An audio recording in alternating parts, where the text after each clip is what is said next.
Mes salutations à tous les honorables du groupe Parlement debout et les camarades du groupe Suivez Morningstar. Nous allons le 17 avril 2025. Il est presque 1h30. Eza RO Naponi, Yakosolo Nabino. Ceci va permettre à Canada, États-Unis, disons l'Amérique latine, je pense à Bazatongo, bakoki kolanda biso en direct. Message Oyo, la première point nango, vous allez kolobela sur la prise de conscience. La prise de conscience des Congolais. En particulier, les membres de l'IDPS. La décidaki, la boutoua lelo, nasalo babengi prise de conscience. Les Congolais, nous sommes presque distraits. Si on a le bongo, c'est par rapport à l'expérience du passé. La prise de conscience. Avant de continuer, na audio oyo,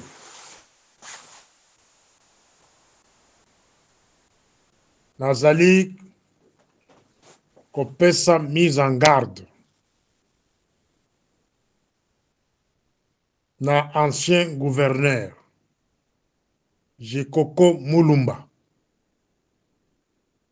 et sa petite sœur Sylvie Mulumba. Jekoko toyebani na très bien. Depuis 2001, c'est le moment où on a yebayo. Mais na boye ko fongola na cadre ni toyebana.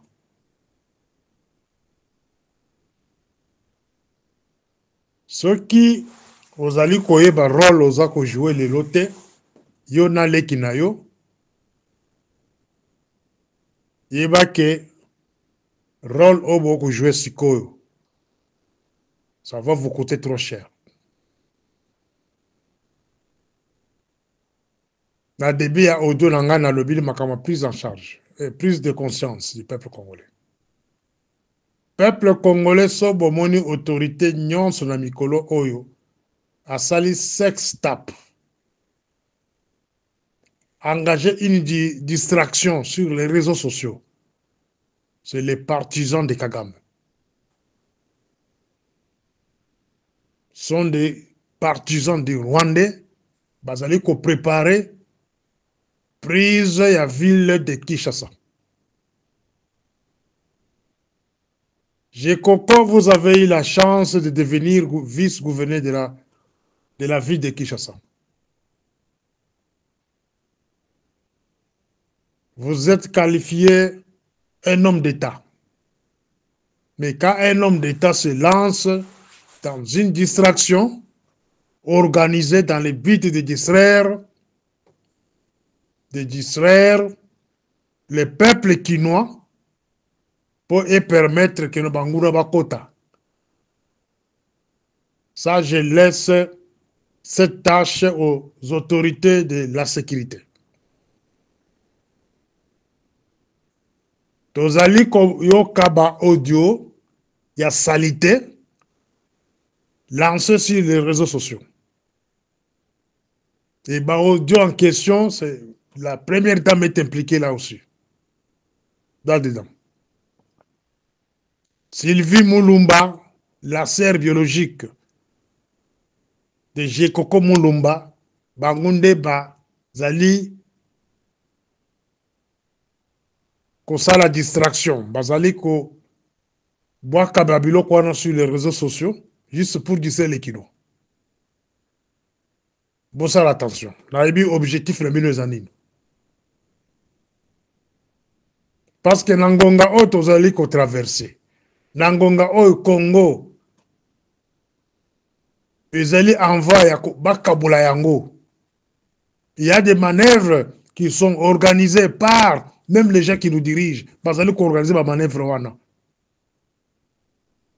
Mais vous allez côté la bino. Vous vous souvenez, là, audio moko circulé qui période moko na kombo ya Maman Marthe. Na loba batebele ba munanga muto babe. Surtout bandeko na Katanga. Les Rwandais sont très malins, sont très intelligents par rapport même aux Congolais.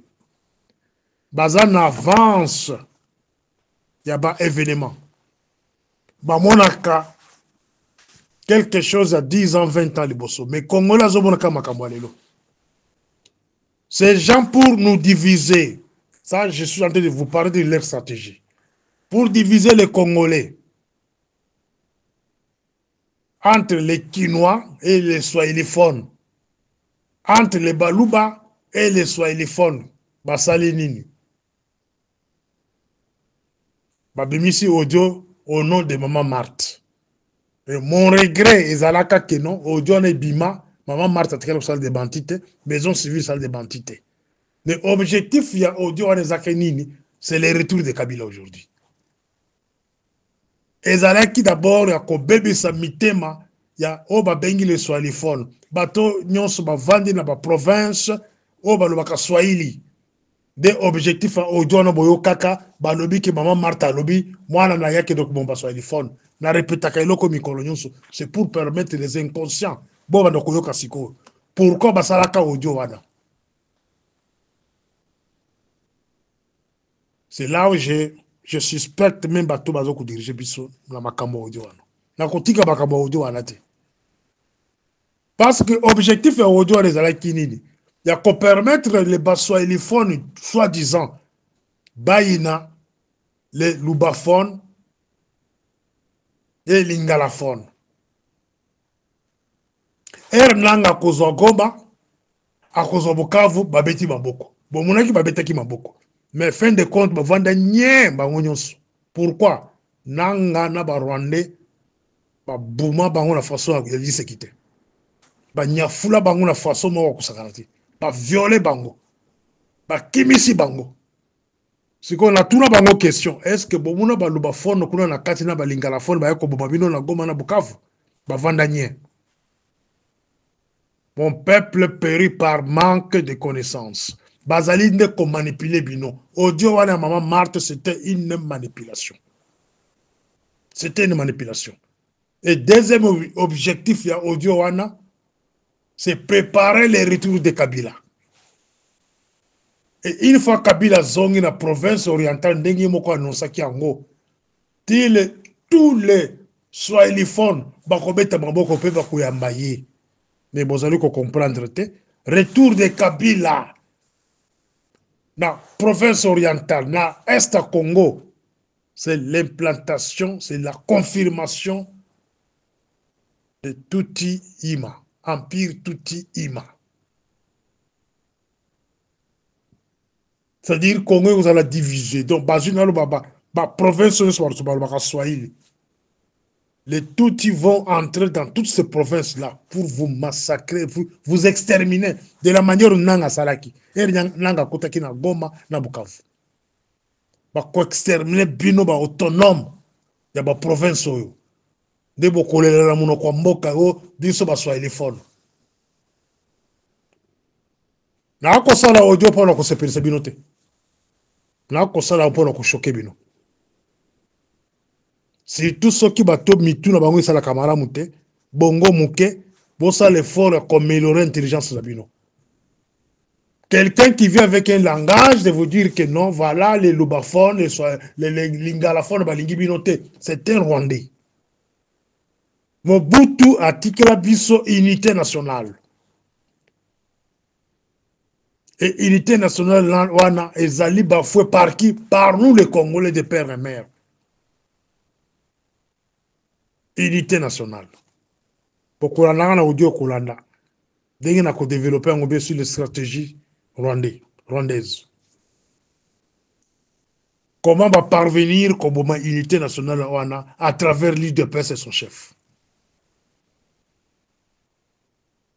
Il y a un va manipuler tout facilement.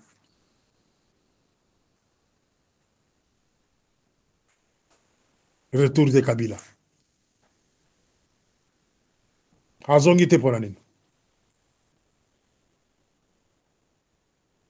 Bref, objectif à Kozonga Kabila est égal à Silate. Objectif là est Silate. Vous allez coller la discours, il y a camarade de Félix dans l'espace Katanga.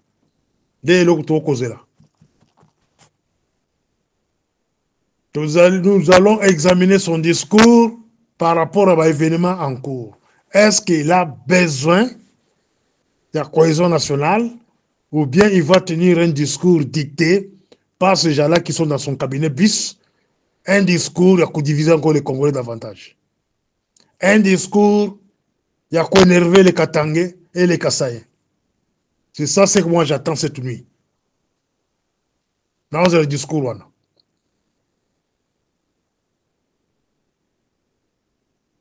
vous allez remarquer que même la vie de Kinshasa, bazana tendance, en dehors de la distraction, il y a Jekoko Mulumba, Nalekinae Sylvie Mulumba. Il y a des audio qui sont lancés sur les réseaux sociaux pour distraire les Kinois. Tentative sur la guerre civile. Organisée toujours par les Noyola des Rwandais qui se cachent derrière les Congolais. Baké Bazoun de Konabiso Major Kabeya, perd son âme. Il y a police nationale. Bazouye Baké Baboumi. Objectif, c'est créer le mécontentement des Wewa, les Kassaïs qui sont dans la ville de Kinshasa, contre le Bakongo. À l'entrée de Félix au pouvoir, Bakanga Bajimo Mibale, les musiciens, Baki Baboumi Bangona, sol à Bakongo. Objectif est Zakinin, va soulever une guerre civile entre les Bakongo et les Badouba. Mais, chers Rwandais, Bomiko Sate, les Bakongo sont nos propres oncles. Nous avons des liens avec les Bakongo. Bolanda histoire à Moka. Bon, tu as divisé Bissoté. Bobouma, les deux jumeaux à l'époque, avec l'espoir que non, donc on se soulevait. Donc on se soulevait. C'est quoi Boboumi, un major Kabeya, en pleine ville de Kinshasa, avec l'espoir que non, Balouba, Bakote, les Wewa, Bakote, Basala Boubou, dans la ville de Kinshasa, pour que vous permettre, Banyanga la carte bino, Bakote, la Mboka, la sina promettre bino. Bokotikala jamais qu'aux sous Kinshasa, en otage, ou bien la province tika en otage. Toko lia bino, toko nyata bino, toko tumba bino. Ça, je vous promets. Nous allons déclencher une guerre civile contre les Rwandais. Au Bazanakata ville, de Kinshasa, Kassai et partout. Ce n'est pas que les Congolais vont s'entretuer, non. Essayez seulement d'entrer dans la ville de Kinshasa. Nous, on n'a pas besoin de vous. Vous avez la libération, vous avez deux provinces, vous exterminez tous les Congolais qui étaient là-bas. Deux provinces seulement. Vous voulez faire un retour, Kabila. Dans quel but? C'est couper le Congo en deux morceaux. C'est déjà connu. Kabila ne vient pas pour libérer le Congolais. N'osez pas. Tous allez la bino. Vos stratégies sont connues. À l'époque de Kabila, Boboma, gestionnaire et à grand marché. Même méthode, même stratégie. Bokanga, moi si on a battu, Bomaye en plein air, na Zando. Objectif le bien de soulever Batu.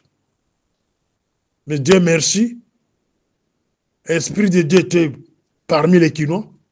Parce que c'est sur le vacate. Pillage et salamakate, et le comment salamakate. Même méthode, ils ont dit qu'on continue. Bokangi Major Kabeya Bomi, avec l'espoir que le soulèvement est salema. Et qu'on s'imbatte. Yango na sengi, na service à sécurité, bon veiller sur les gens, oyo, bazali, pour engager distraction dans les réseaux sociaux. Entre autres, mon tuloko, Jekoko Mulumba, sa sœur Sylvie, il faut pas l'interpeller. Sylvie, même si elle est proche à Madame Nyakero, elle n'est pas au-dessus de la loi, pour interpeller mon soin.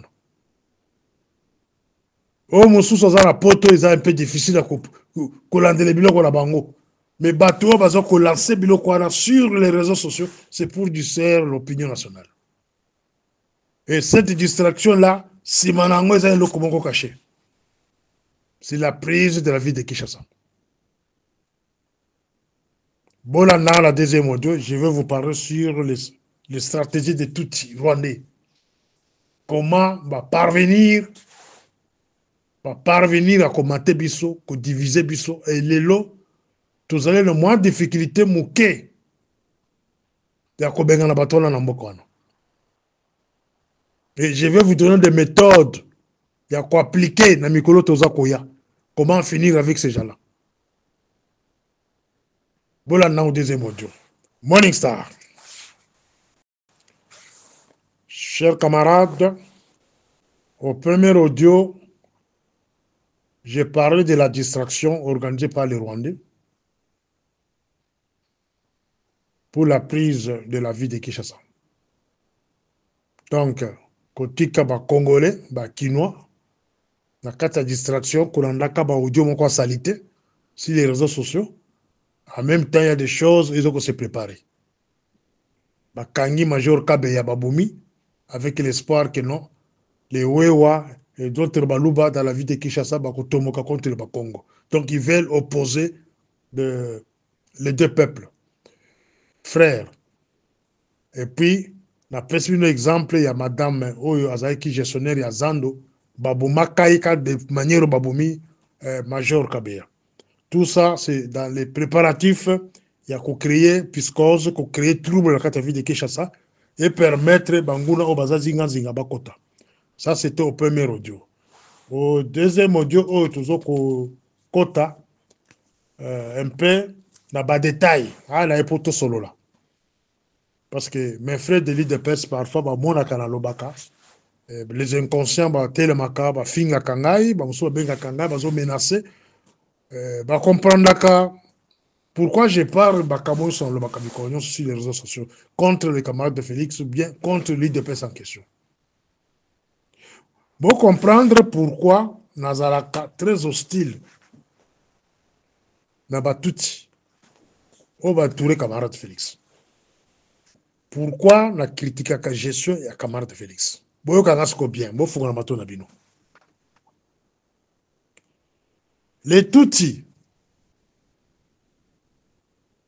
Bazwaka président Etienne Tshisekedi en otage. Boyo kana bien. Ça, je parle souvent aux brouettes. Parce que ma brouette, ba langage a boité. Quand je dis que Bazwaka en otage, ba monde qui na salle blasphème. Mais je vais vous donner des preuves. Prendre une autorité en charge, cela veut dire le surveiller, le contrôler.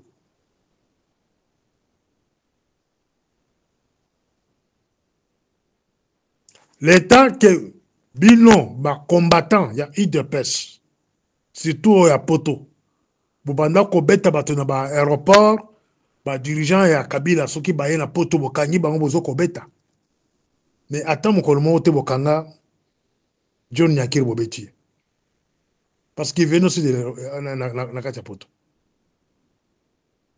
Tous ces 20 ans ou 18 ans de Kabila au pouvoir, John Nyakiro était son protocole. Moutoubano, c'est le protocole, il y a présidence pendant 18 ans. Ce n'est pas n'importe quel poste.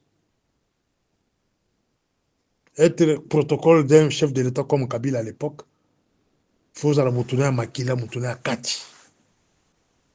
Mais dans mon place, il y a des personnes qui ont John Yakir en potote. Pourquoi? C'est parce que sa sœur est avec camarade de Félix. Bon, qui première infiltration, Yangwana. Deuxième infiltration, il y a une sœur qui s'appelle Chantal Kanko. C'est la cousine à camarade de Félix, nièce au président Etienne Tshisekedi, paix à son âme. Celle-ci, c'est une femme très intelligente. Naïbia personnellement. Chantal Kanko.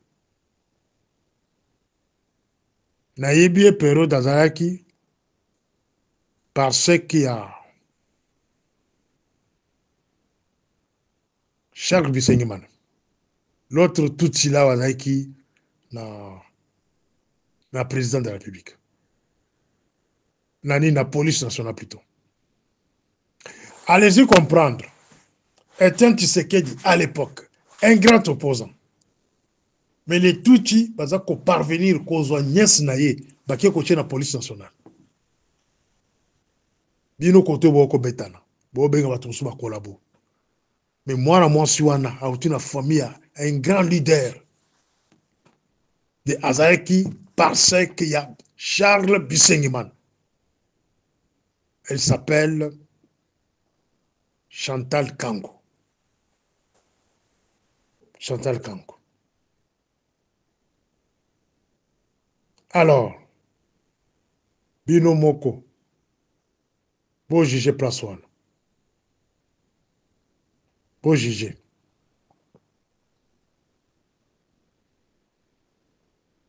Chantal Kanko, Azali marié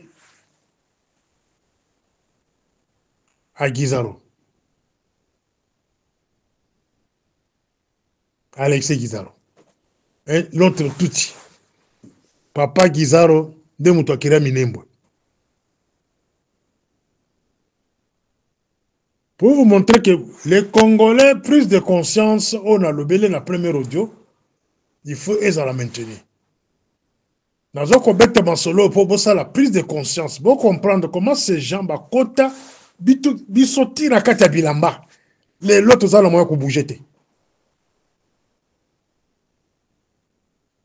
Guizaro va marier maintenant la femme ici qui s'appelle Chantal Kanko, la nièce de Etienne Tshisekedi, cousine. Il y a camarade de Félix, président de la République. Sima ya Guizaro. Guizaro azali na leki na ye kombo na ye Kaju. Avant dans la Johannesburg. Kebi pe nanda kuna ye. Kaju. La petite sœur propre de Guizaro. Nde oyo abali Bizimakara. Pour comprendre pourquoi Bizimakara, il a droit au chapitre. Il a droit au dossier de la République. Il est recruté comme soi-disant consultant. À l'époque, il était logé à l'hôtel Rotana. Je ne sais pas ce que c'est qui m'y et tout dénoncer, va changer de stratégie. Il était logé à l'hôtel Rotana, on foutait suite à $500 par jour dans le compte à l'État. Des SICA, dossier il y a ANR, il y a des MIAP, migration, police, ils ont qui dans l'hôtel. Géré par Bizimakara. Bizimakara, il force wana wapi. Azali kozo force wana. C'est parce que Azal large famille présidentielle. Guizaro a balin de quoi Félix propre. Les qui a Guizaro peut a balé par Bizimakara. Kaju. Cela veut dire Bizimakar a large, il y a famille wana. Il a droit, même à siéger dans conseil à famille. S'il y a des choses restantes en famille, concernant la famille Etienne Tshisekedi, on va en kati. Na beti bino le solo wana pour que na fait bino comprendre comment ces gens ba côté la biso na bilamba. Ba kota penza ko na famille Etienne Tshisekedi, ba maîtriser la famille wana. Bolo kabando ki musika te. Non na ko betino masolo ko permettre bino comprendre et ce que notre outil na bisi nous ko kende. S'il y a moyen de maîtriser notre frère, ma relation oyo rusé, il y a batuti, ba côté la bango na famille na bango, ba maîtriser bango, ba lamba bango, les lois commis les kambo ya République Mobimba. Yango on a décidé que ko bete le solo les lois la kacha groupe bola na malamu. Maintenant stratégie na bango. Après avoir infiltré la famille Tshisekedi, ils ont imposé une loi. C'est écarter d'abord, je pense, dans le Bélabino, dans Baoudio, dans le aussi là.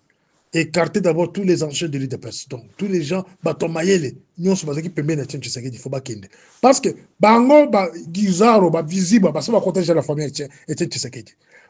C'est étudier tous les anciens délits de personne, Bazaki Batomayele, Makasi. Il faut les écarter. Soit par la mort, par les mensonges, Kolongola Baona Katia parti, Bazala Moussika, na Etienne Tshisekedi. Et puis Kobuma Etienne Tshisekedi, et puis qu'on fait remplacer par son fils. C'est là où nous sommes aujourd'hui.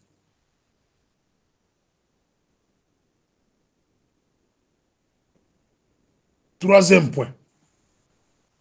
Après avoir écarté les anciens délits de pêche, les sages délits de pêche, ils ont commencé par tuer maintenant les sages du pays. Bon, remarquez avant que Félix soit au pouvoir, ou bien après qu'on soit au pouvoir, bah sage a pays mingi balandana, dans le même moment. Dans le même moment, même période, moi je suis Mbakei, Tshisekedi accueilli, le père, Leka Tshisekedi le père accueilli, papa Soki a Roseline Bombo, Maître Mukendi accueilli, Monseigneur Boulumba accueilli, Kyungwa Kumanza accueilli, Kitenge Yesu accueilli, Monseigneur Mosengo accueilli. La liste est très longue. Cela veut dire, Nangonga Kakamuke, même période, et ça a 50 ans, 3 ans, dans au bout de 2 ans, bah sage a payé Bazokinde Moko Moko Moko. C'est là où j'interpelle les services de sécurité. Ils devraient maintenant côté les là. Comment Batozo Koko Faboui. Non seulement Baboui Bassage a payé, va même à l'autorité Moussousso Bassala la sécurité. Bazale Koboma Bango. Mes chers amis, la prise de conscience. Bozongisa makarisa bino sima. Botika na distraction, chers amis. Botika distraction. Bolanda makambo na koloba na bino moko moko. Bote la stratégie batu oyo. Ndenge ba côté na famille Etienne Tshisekedi. Ba eba que Tshisekedi c'est le symbole. Il y a unité. Tshisekedi c'est le symbole, c'est l'espoir des peuples congolais. Ba côté la yé. Na fait un exemple Moutouali Bosso. John Nyakiro. Qui est au protocole de Kabila pendant 20 ans. Mais sa sœur mariée à l'enfant d'Etienne Tshisekedi. Allez-y comprendre. Elle avait toutes les informations auprès du président Etienne Tshisekedi à l'époque. Sa nièce, mariée par un Guizaro, un Touti. Donc tout ce qui s'est passé dans la maison d'Etienne Tshisekedi, Ezaki Koyibala. Bizi Makara, les stratèges, Bakolo Afdel, Azali na Katia famille Etienne Tshisekedi. Mes chers amis, la zone va une prise de conscience. La vendela pour la prise de conscience. Ah, na eko finga batute, na eko ça la prise de conscience. Et ça va aider même les camarades de Félix, ceux qui ont connu audio ou bien famille naïe, va comprendre que non, bah côté là bango. Ces gens-là, ils ont utilisé la ruse, il y a côté la bango, qu'on manipuler bango la carte famille, qu'on diviser bango la famille. Parce que pas diviser bango, hein, n'est pas ça. Aujourd'hui, les membres de sa famille était Tshisekedi. Ils ne peuvent pas dénoncer ce que moi je parle. Parce que si bango ba dollar, ba mine, ceux qui ont meki, qu'on change face ba bomio. Tata Mansi Chikaza. C'est parmi ba maman autre, bando ko solo la bango. Mais plus tard, dans le basalaï, Azawapi. C'est parmi les sages de la République. Aza en liste à Batouana. Ba général Mokutu, ba Kayimbi Delphin. Il y a beaucoup, la liste est très longue. Na kosa bino audio mususo kotengle ba comment bateau se bakufi depuis l'arrivée des camarades fils au pouvoir.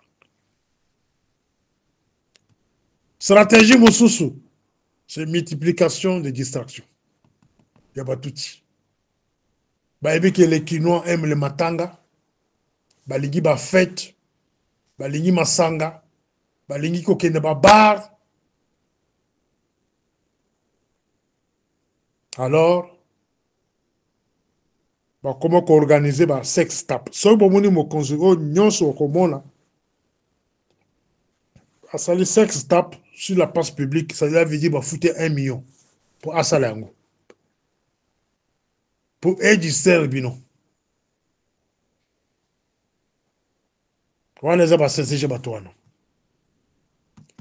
Alors, pour terminer, la scène d'un peuple congolais sur l'étendue de la République. Renforcer la mobilisation.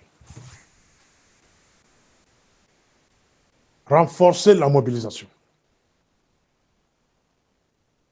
C'est la seule voie pour sauver le Congo. Tout ce que les Wazalendo sont sur le terrain, les Ali Malam na niveau Songolo, na Batu Songolo.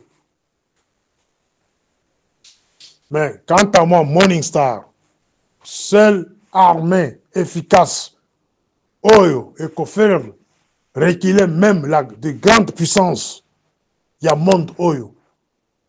C'est votre mobilisation. Et loko bosalaka, mukolo Oyo ambassade, et plutôt, mukolo Goma Ekweya, dengue mutuma ambassade à Rwanda, dengue mutakaki ambassade na mboka wana. C'est ce que moi j'attends de vous. La mobilisation. La prise de conscience. Mobilisez-vous. Ne permet pas que Kabila zone à la pouvoir. Bakabula mboka wana. Ne permet pas ça. Kabila avait beaucoup de moyens possibles. Tika la kata Kinshasa wana ko jouer rôle mususu. Et les camarades de Félix a échoué de gérer Kabila. Si moi j'étais lui, j'allais gérer Kabila en lui confiant certaines tâches. Comme en Russie. L'ancien président russe, il est à côté de président Poutine. Azoko Jérôme Mounene. C'est lui le président. Il y a sécurité. Il y a russe. Kabila allait jouer notre rôle. La Katia Mbokawana. Si moi j'étais lui, j'allais lui faire président Sénat. La place aventure, j'allais lui faire président du Sénat.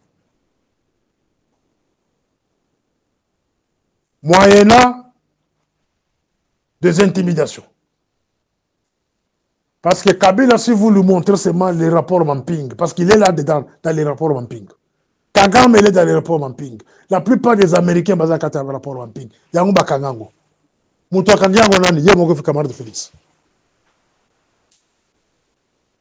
La façon de gérer Kabila, c'était de lui montrer les rapports Mamping. Si vous osez, je vais vous livrer à la CPI. Acceptez d'être président du Sénat. C'est comme ça qu'on gère quelqu'un. Et vous lui demandez de prendre tous ces lieutenants-là, qu'on coûte la gestion pays. C'est comme ça qu'on gère quelqu'un. Mais vous avez manifesté méfiance à Kabila, vous intoxiquez les jeunes gens, contre Batounaye, vous vous attendez, vous causez la nuit. Il y a un commis pigeon voyageur. Moi, c'est ma belle. Vous avez échoué. Mais ce n'est pas encore trop tard. Il y a encore un moyen de faire retourner Kabila aux affaires et lui gérer. Je refuse la partition du Congo. Ceux qui viennent causer la guerre,